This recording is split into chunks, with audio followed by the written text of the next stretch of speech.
Olá, alunos! Bem-vindos a mais uma aula de biologia, aula número 31, Base Comum, Evidências da Evolução.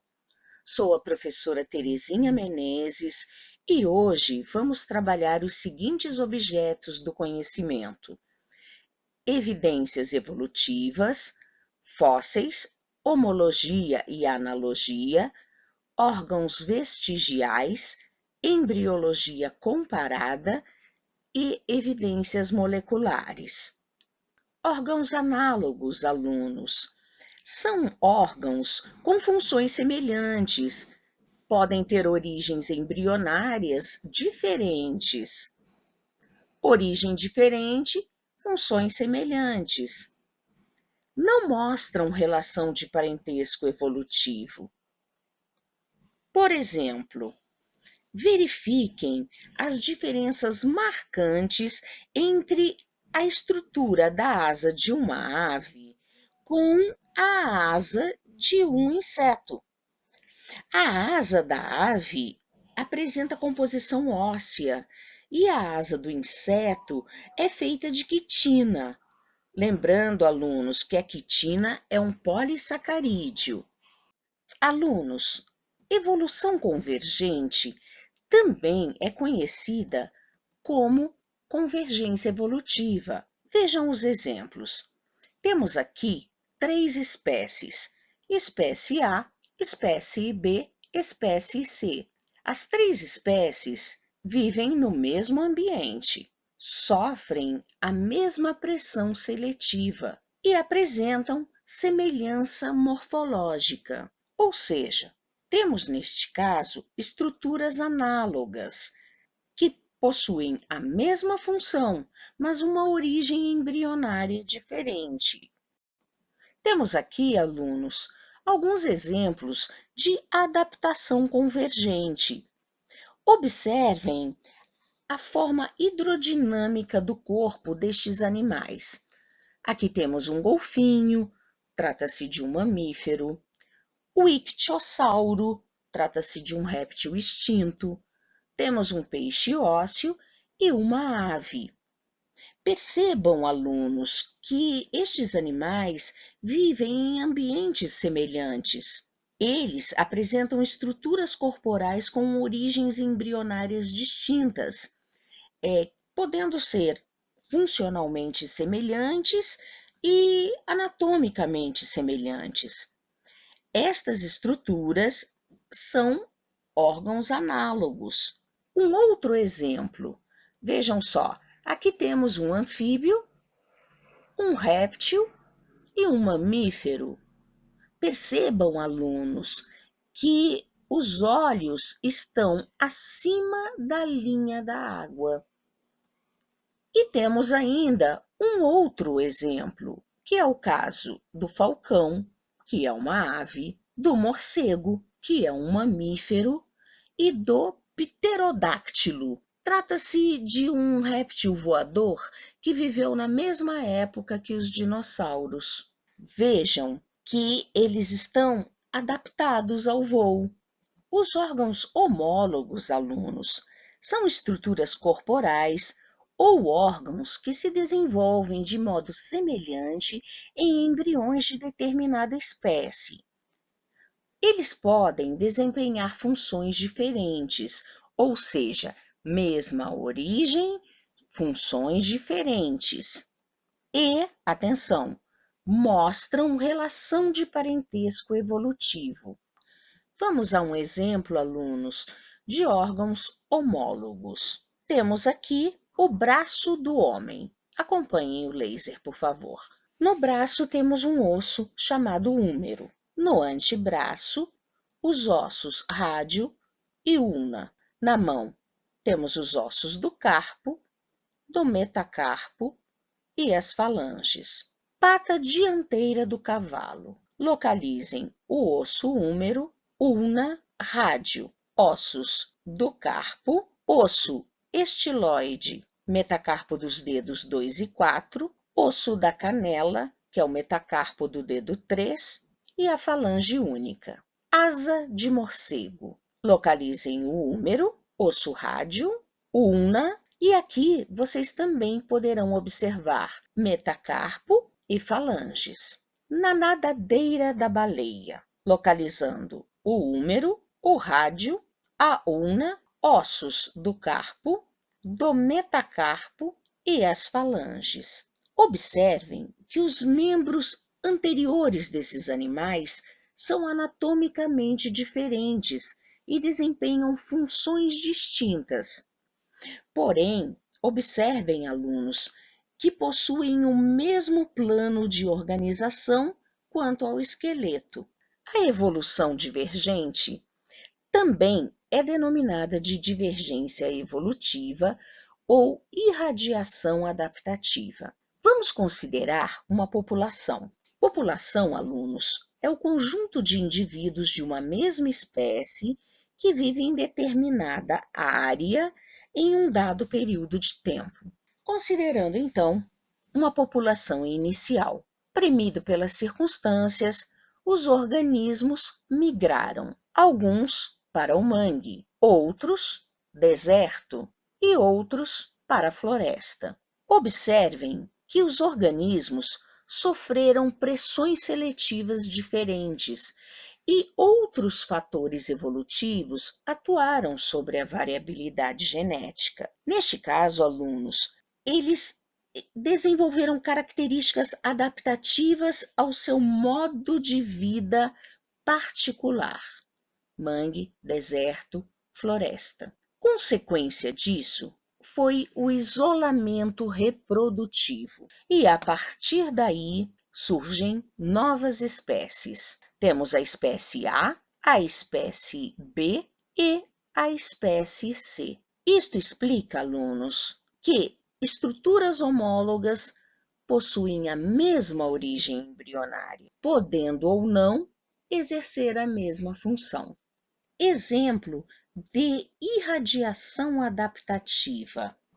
Alunos, aqui temos diferentes espécies de mamíferos e observamos que a presença de órgãos homólogos constitui uma evidência de que essas espécies evoluíram a partir de um ancestral comum, ou seja, ocorreu irradiação adaptativa, que também é chamada de divergência evolutiva.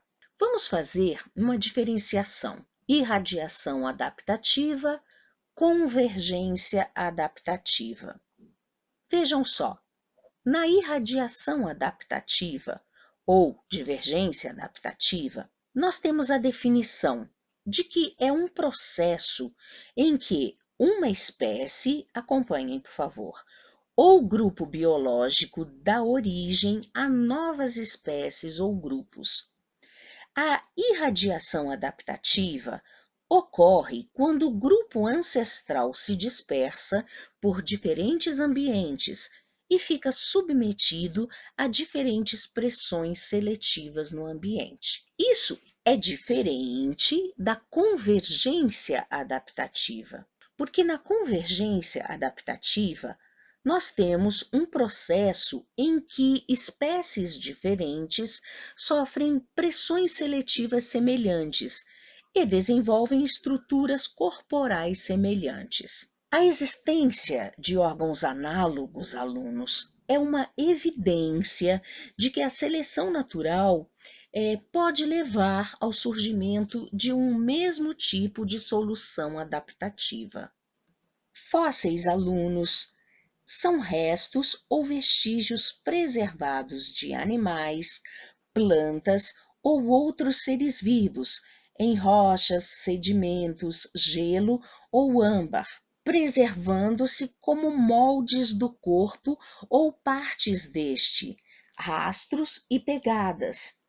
Com base na análise dos fósseis, sabemos hoje que a Terra abrigava seres muito diferentes dos que existem no presente. Por exemplo, este gênero de dinossauro. Alunos, veremos agora alguns exemplos de fósseis, iniciando por uma impressão vegetal. A seguir, pegadas fossilizadas, fezes petrificadas, troncos fossilizados. Temos aqui o fóssil de uma libélula preservada em âmbar, uma mosca em um sedimento. Temos aqui um peixe petrificado, um ictiólito, um esqueleto de mamute. E aqui, alunos, nesta foto, nós temos um mamute que morreu há 10.000 anos. Ele foi encontrado em uma ilha ao norte da Sibéria, na Rússia. O interessante neste caso é que os pesquisadores encontraram amostras de sangue ainda em estado líquido neste mamute. Órgãos vestigiais.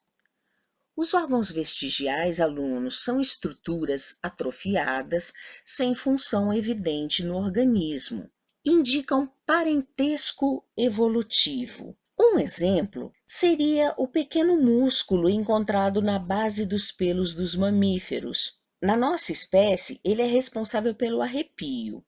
Em outros animais, ele auxilia na defesa e na manutenção da temperatura do corpo. Nos humanos, há tão poucos pelos, alunos, que esses músculos, embora provoquem um arrepio, já não têm as funções originais. É importante também lembrar que durante muito tempo se pensou que o apêndice secal, ou também conhecido como apêndice vermiforme, e que se localiza no intestino grosso dos seres humanos, durante muito tempo se pensou que ele fosse um órgão vestigial, reduzido e sem função. Só que pesquisas, alunos, relativamente recentes, nos mostram que ele mantém funcionalidade relacionada à digestão, como em outros mamíferos.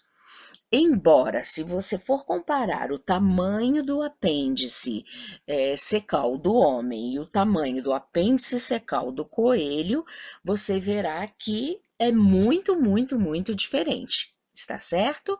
Alunos, aqui temos exemplos de órgãos vestigiais, como, por exemplo, os ossos de patas nas baleias. Essas patas, vejam só, acompanhe aqui no laser o osso fêmur. Essas patas nas baleias, elas foram reduzindo ao longo do tempo, até que restaram somente os órgãos vestigiais ou pélvicos, que estão localizados próximos à região genital. Um outro exemplo é o dente conhecido como siso, o terceiro molar. Vejam só, aqui neste desenho, olha, a mandíbula e aqui o terceiro molar. Vejam que este dente e este aqui, eles nem chegaram a nascer. Este dente, ele no passado apresentava uma função muito importante. Ele servia para mastigação e trituração de estruturas alimentares mais rígidas, como por exemplo, raízes, e também servia para reduzir o impacto dos alimentos na digestão. Outro exemplo ainda é o cóccix. É um clássico exemplo de uma estrutura vestigial. O cóccix é um pequeno osso na porção terminal da coluna vertebral e trata-se de um vestígio de cauda dos ancestrais do homem. Aqui vocês podem observar, alunos, a diferença de tamanho do apêndice do homem e do apêndice do coelho. Essa diferença de tamanho, ou seja, o apêndice vermiforme do coelho, ele é muito grande porque abriga micro-organismos que são auxiliares na digestão de celulose. Se você parar para analisar, né, você vai ver que o homem apresenta o apêndice secal, ou vermiforme, e o coelho também. Isso sugere uma ancestralidade comum. Embriologia comparada. O estudo comparado da embriologia de diversos vertebrados mostra a semelhança de padrão de desenvolvimento inicial. Observem aqui, alunos. Vejam só: tubarão, que é um peixe, salamandra, anfíbio, lagarto, réptil, gambá, macaco e homem, mamíferos. Observem que, à medida que o embrião se desenvolve, surgem características individualizantes e as semelhanças diminuem. O estudo, alunos, da embriologia comparada tem nos fornecido muitos indicativos de que os cordados compartilham um ancestral comum. Por exemplo, a notocorda. A notocorda aparece nas primeiras fases do desenvolvimento embrionário de todos os cordados e desaparece na fase adulta da maioria dos animais desse grupo. Evidências bioquímicas. Alunos, a bioquímica nos fornece fortes evidências a favor da evolução dos seres vivos. A análise bioquímica de ácidos nucleicos, DNA, RNA e de proteínas tem sido amplamente utilizados para estimar o grau de parentesco entre diferentes espécies. Também tem confirmado o resultado de estudos de outras áreas da biologia, como, por exemplo, a embriologia comparada, a anatomia comparada. Vamos ver aqui, por exemplo, o número de aminoácidos diferentes em relação à hemoglobina humana. Vejam só, aqui temos homem, macaco, cão, ave, rã e lampreia. Vejam só, alunos, a partir da sequência de aminoácidos da hemoglobina humana, nós conseguimos determinar o parentesco entre as espécies. Vejam só, aqui, né, temos os números divergentes, correto? Vamos agora analisar a árvore filogenética. Olha, o que está em branco. Então, vocês sabem que os pontos, estes pontos aqui, são pontos de divergência entre as espécies e eles marcam a ancestralidade comum entre elas. Esses traços são os ramos da árvore. Percebam, alunos, você consegue, a partir do número de aminoácidos diferentes em relação à hemoglobina humana, você consegue perceber o distanciamento da lampreia e a proximidade do macaco. Quando falamos em evidências bioquímicas, alunos, temos que lembrar uma proteína chamada citocromo C. Esta proteína está presente nos seres vivos que realizam respiração aeróbica. É uma proteína com um pouco mais de uma centena de aminoácidos e presente na maioria das espécies. Observem esta tabela. Esta tabela, ela indica o número de diferenças na sequência de aminoácidos em moléculas de citocromo C. Temos aqui, então, além da espécie humana, macaco, cavalo, tartaruga, mariposa e neuróspora, que é um fungo filamentoso. Percebam, alunos, que essas diferenças do citocromo C refletem o nosso maior grau de parentesco com os macacos. Isso não significa que o homem veio do macaco, certo? Ou evoluiu do macaco. E sim, que compartilhamos um ancestral comum. E você pode perceber, comparando o número de diferenças, a distância evolutiva, digamos assim, do fungo filamentoso, de uma mariposa. Ou seja, as evidências bioquímicas têm contribuído imensamente com a biologia. Uma curiosidade, o citocromo C, ele é exatamente o mesmo na espécie humana e nos chimpanzés. Evidências zoogeográficas. Percebam, alunos, que a distribuição zoogeográfica comparativa nos mostra que a fauna do hemisfério norte é muito homogênea, enquanto a do hemisfério sul é muito heterogênea. O que pode explicar isso? deriva continental. O que vem a ser a deriva continental? Vejam só, é a movimentação dos continentes. A deriva continental, alunos, causou a alteração da forma dos continentes e dos mares ao longo das eras geológicas, além de profundos reflexos na evolução e na distribuição dos seres vivos. Fortes evidências sustentam a hipótese da deriva continental. Além disso, existem coincidências de estruturas geológicas nas áreas de encaixe dos continentes, como vocês estão vendo na figura.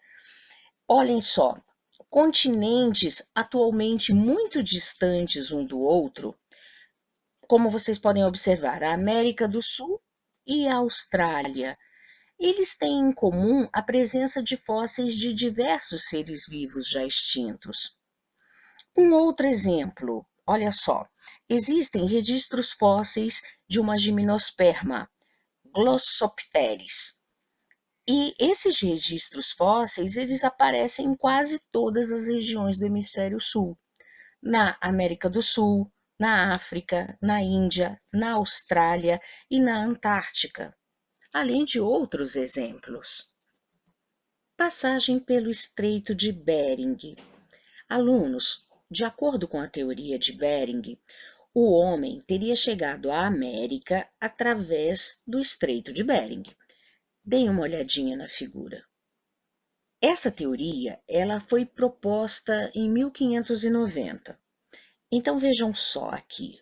O Estreito de Bering, ele está localizado entre o extremo leste do continente asiático e o extremo oeste do continente americano. A distância dos dois pontos, alunos, é de 85 quilômetros. Alunos, o que sabemos até o momento é que o Homo sapiens, nossa espécie, surgiu na África, por volta de 150 mil anos atrás. De lá, se espalhou para as outras partes do mundo. Para explicar a origem do homem americano, a teoria mais aceita afirma que os primeiros habitantes do nosso continente vieram da Ásia, mais exatamente da Mongólia e da Sibéria. Há cerca de 11.500 anos, aproximadamente, grupos humanos teriam atravessado o Estreito de Bering. Como já vimos anteriormente, a distância entre os dois pontos é de 85 quilômetros. Vocês podem estar se questionando o que tornou isso possível.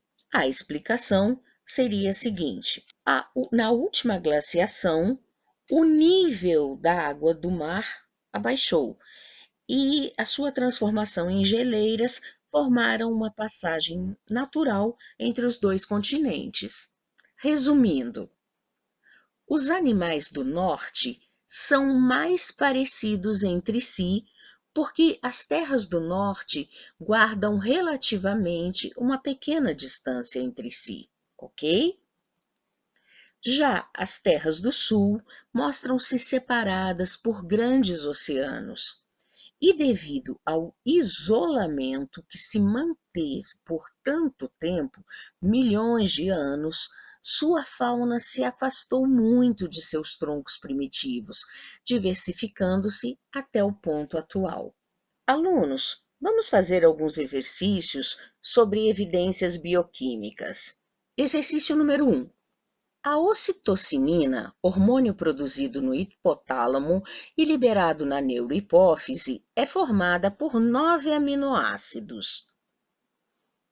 Então, aqui temos a sequência de 9 aminoácidos em peixes, em anfíbios e em mamíferos. Complete os espaços a seguir. Observando o gráfico acima, a única diferença existente entre peixes e anfíbios é... Então vamos lá, alunos. Peixes e anfíbios. Primeiro aminoácido.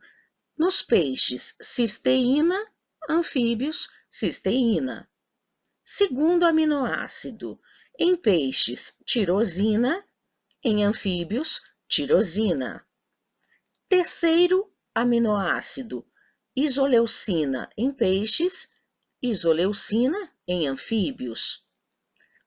Quarto aminoácido, serina em peixes e, atenção aqui, ácido glutâmico em anfíbios.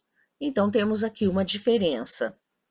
Prosseguindo, quinto aminoácido, temos o ácido aspartico em peixes, o ácido aspartico em anfíbios. Cisteína em peixes, cisteína em anfíbios. Prolina em peixes, prolina em anfíbios. Isoleucina em peixes, isoleucina em anfíbios. E, finalmente, o nono aminoácido, glicina em peixes, glicina em anfíbios. Portanto, voltando ao exercício, a única diferença entre peixes e anfíbios é esta diferença aqui, no quarto aminoácido, ou seja, é um aminoácido. O mesmo ocorre entre anfíbios e mamíferos. Sim, então vamos lá. Cisteína em anfíbio, cisteína em mamífero. Quanto ao segundo aminoácido, tirosina em anfíbio, tirosina em mamífero. Isoleucina em anfíbio, isoleucina em mamífero. Ácido glutâmico em anfíbio, ácido glutâmico em mamífero. Ácido aspartico em anfíbio, ácido aspartico em mamífero. Cisteína em anfíbio, cisteína em mamífero. Prolina em anfíbio, prolina em mamífero. Agora, aqui temos uma diferença. Temos isoleucina em anfíbios e leucina em mamíferos. E terminando, glicina em ambos. Ou seja, em anfíbios e mamíferos também temos uma diferença de aminoácidos. Continuando, alunos, porém, entre peixes e mamíferos, grupos zoológicos muito afastados, já encontramos. Bem, então vamos lá. Peixes, cisteína, mamíferos, tirosina, isoleucina, Aqui temos uma diferença, que é a serina e o ácido glutâmico. Continuando, ácido aspartico, cisteína, prolina,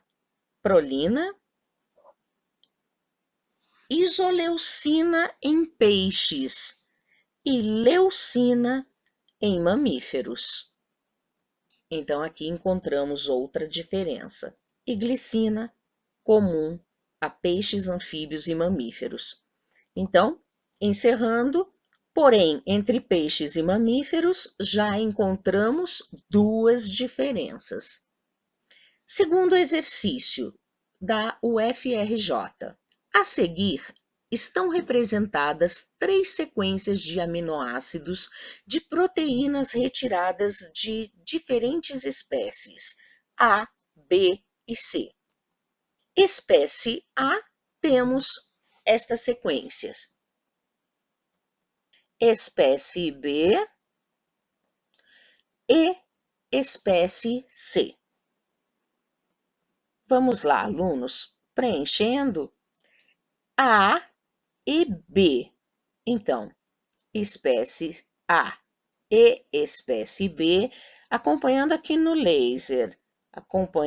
Observem a sequência de aminoácidos. Aqui já encontramos uma diferença. Igual, igual, igual, outra diferença, outra diferença, outra diferença. Enfim, temos a diferença aqui em relação a leucina e arginina, arginina, alanina, alanina, arginina, leucina, alanina. Ou seja, temos 4 diferentes aminoácidos. B e C.